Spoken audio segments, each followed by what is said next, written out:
Very good morning to all of you. This is marketing management's class. And since you all know in marketing management, we'll be covering the basics of marketing. So they'll cover different topics and different modules. So in this module, the focus will be on consumer. How consumers decide which product to buy, which product not to buy. So we will be talking about consumer and the first topic that we'll take up is consumer decision process, or you can say the buyer decision process. How consumers decide which product to buy and which product not to buy, and what is the process that he or she goes through. So buyer decision process is an important process. So let's move ahead with this topic. As you can see here in the slide, the topics that we'll be covering are need recognition, information search, evaluation of alternatives, purchase decision, post-purchase behavior. So all these stages in the decision process are very, very important. So as you can see, the first stage is need recognition.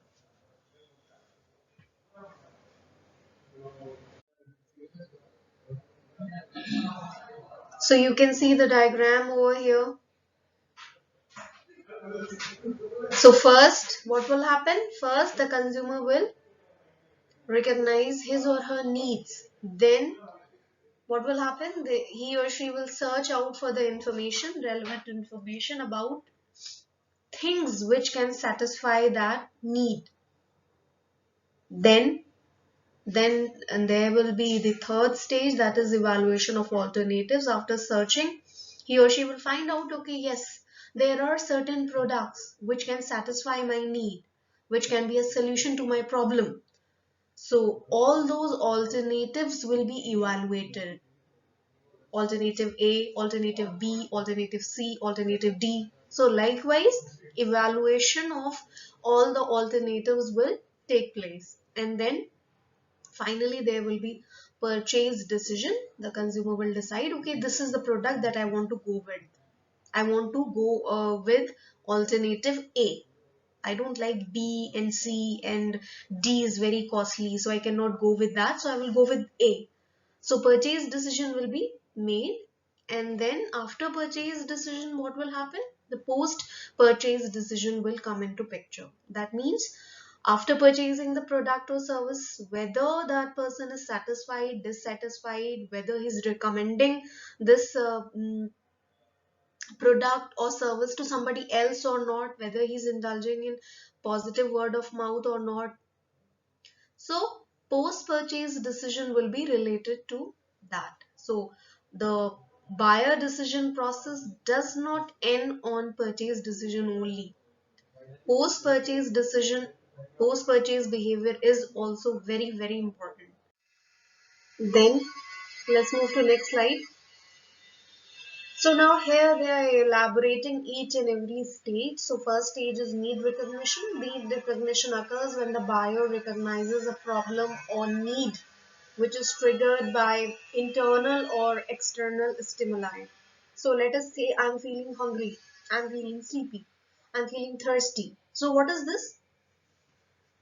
This is something that has been triggered from inside. So, this is triggered by the internal stimuli.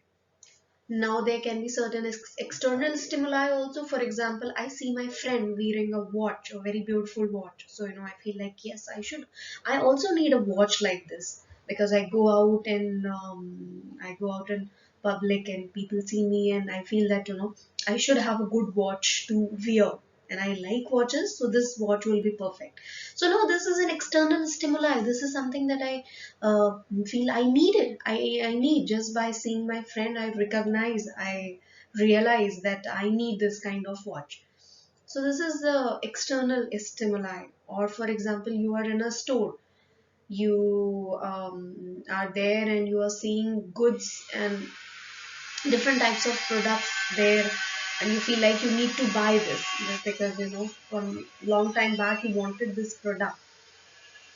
So this is again something external. You are seeing ads, so you're seeing promotions. So those can also be external stimuli which can trigger your need, and you realize that okay, yes, this is what you need.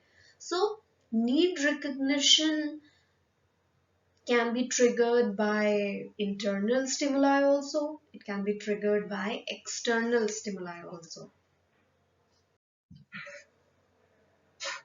Now, after need recognition,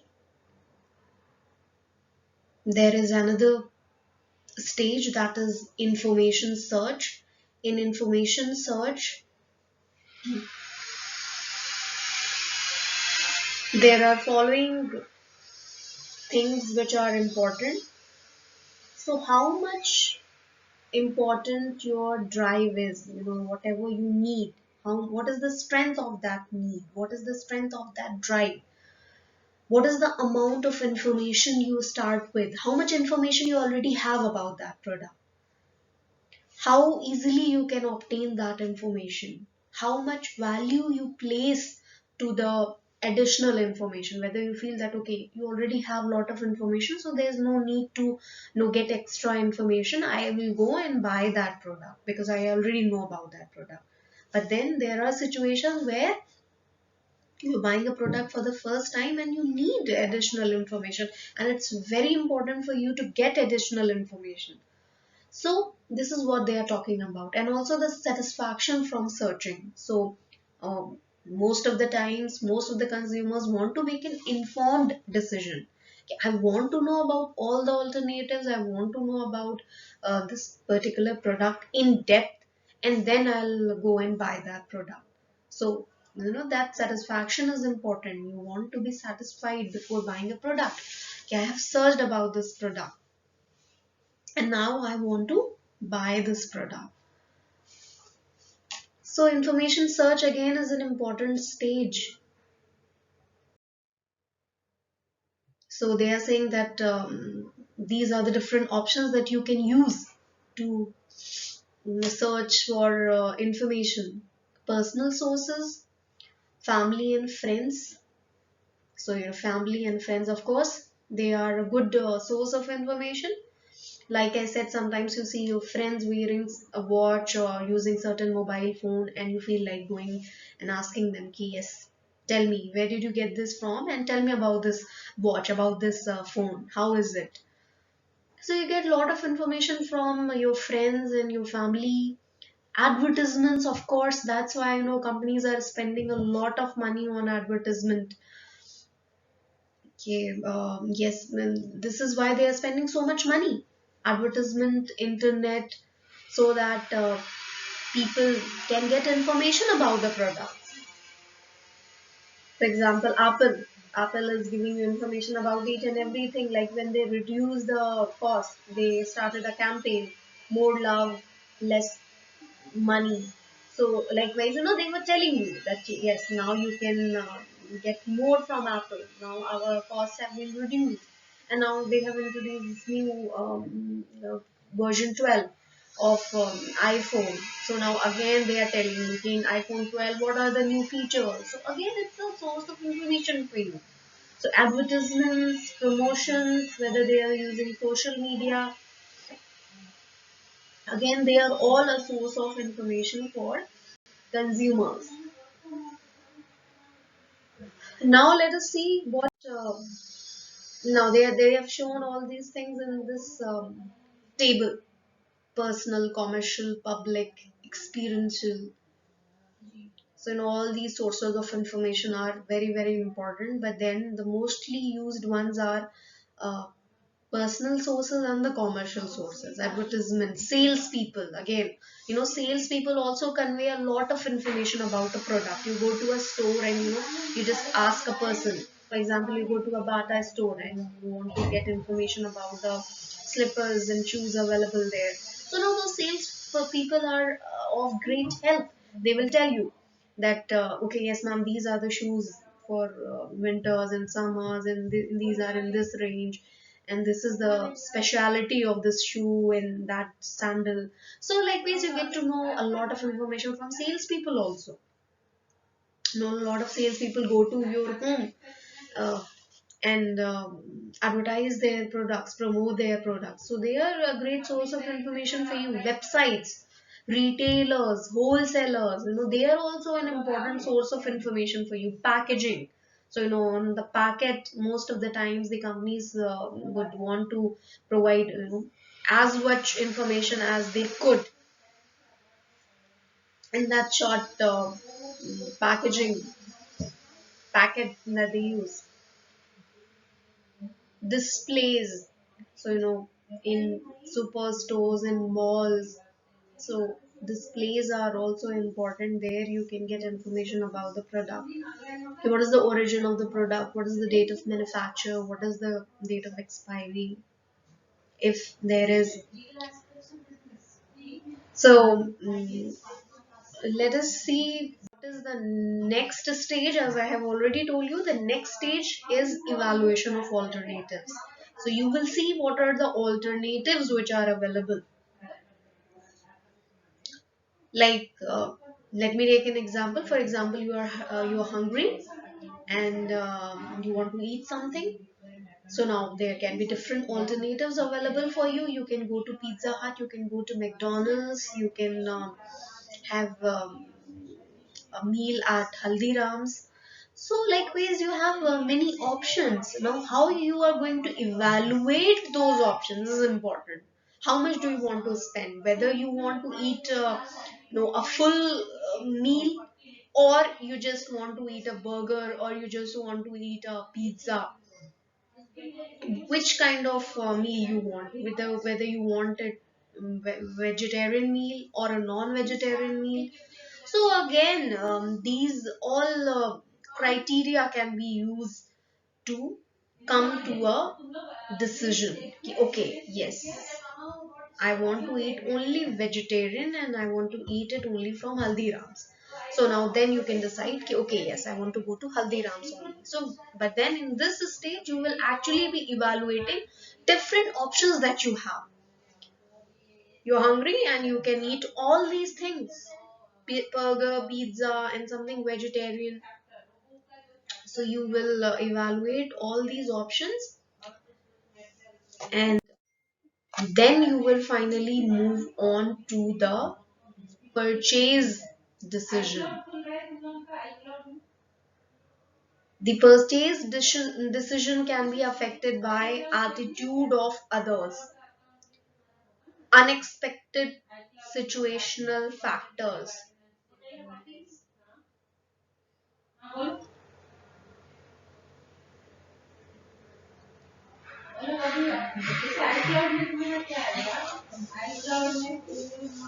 So now they are saying that when you evaluate the alternatives, there will be certain alternatives, which you will not consider, and you will say that, I never like Pizza Hut pizzas. So, I don't want to buy those pizzas, and also they are very costly. So let's eliminate Pizza Hut. I will not go to Pizza Hut. I will not eat Pizza Hut pizza. So now that you have eliminated, so now that will not be considered for purchase. Now you're saying that, okay, yes, I like burger and I like Haldirams also. So out of these two I can prefer any. But then finally you decided that you'll go in with Haldiram because it's very tasty, and it's kind of healthy also. So you decided that you'll go in for Haldiram. Now this thing can differ from people to people. I'm talking about, let's say, myself, that okay, I have decided that I'll go in with Haldiram. So this is what they are saying, that after evaluation of alternatives, you will arrive at this important stage, that is the purchase stage. You cannot buy all the things for you. You cannot buy pizza also, burger also, because you can't eat all these things. So you just want to have one thing which can satisfy your hunger. Now, again, they are making a very good statement over here. They are saying that purchase decision can be affected by attitudes of others. So others' attitude, will affect your purchase decision. For example, the family members, your parents, your siblings, your friends maybe.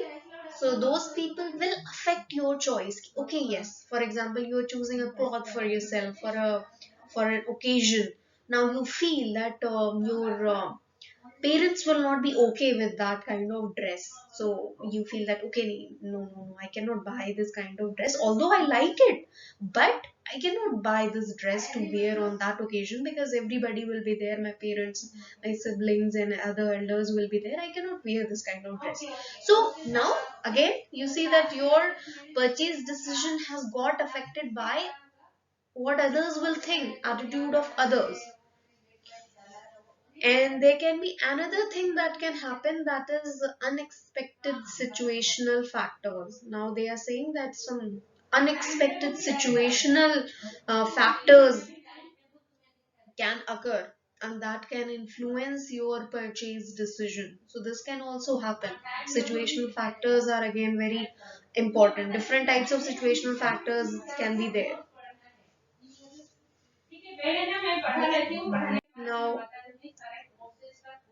the last stage in the consumer decision process is the post purchase decision. So, what is post purchase decision? The post purchase decision is the satisfaction or dissatisfaction the consumer feels about the purchase.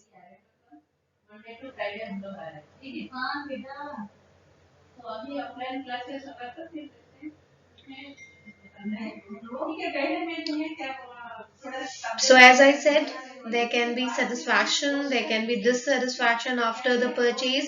For example, the quality of the good is very good, the quality of the product or service is very good, and you're saying that okay, yes, you're all praises for that good and service. So the satisfaction will be more. On the other hand, if the quality of the good or service is not up to the mark, this is not something that you expected, so then what will happen? This will lead to dissatisfaction.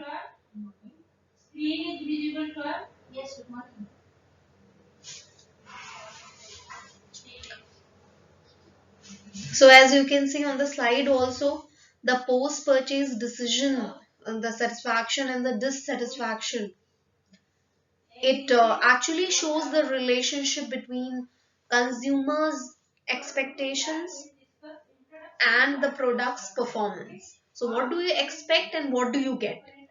So your expectations and the performance of the product, it's an interplay of that. Sometimes you have lot of expectations about the product just because you have seen the ads, and no, you feel that in ads they are showing it very well and the product must be very good. But then when you buy it, you use it, you feel that the product was not at all up to the mark. This is not what you expected. You thought that advertisements are so sophisticated and so cool. So and the product must also be very good. The packaging was also very good, but then the product did not turn out to be like that. So now what will happen? This will lead to dissatisfaction. So expectations and the performance of the product are important.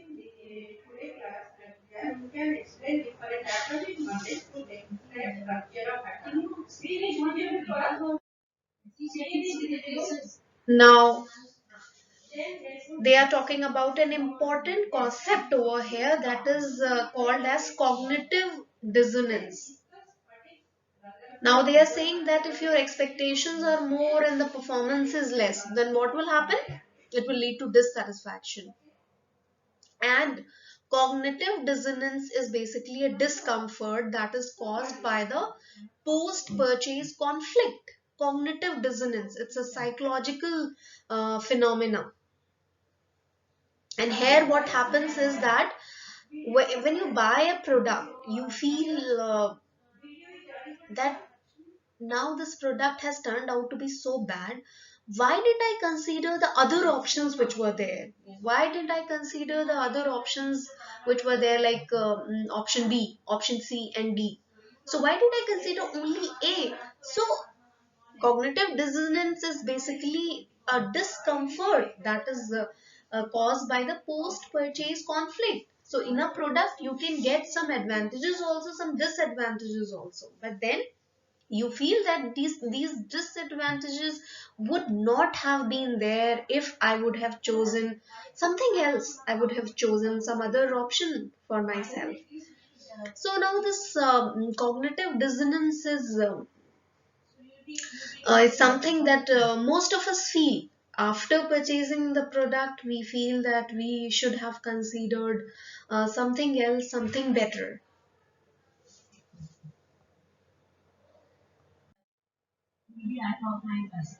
So as you can see here, most of the companies try to reduce the dissatisfaction, they try to reduce the dissonance by providing the best product quality.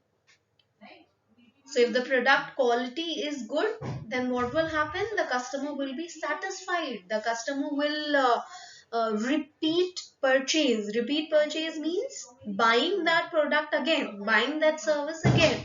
So the customer will repeat purchase. The customer will indulge in favorable word of mouth.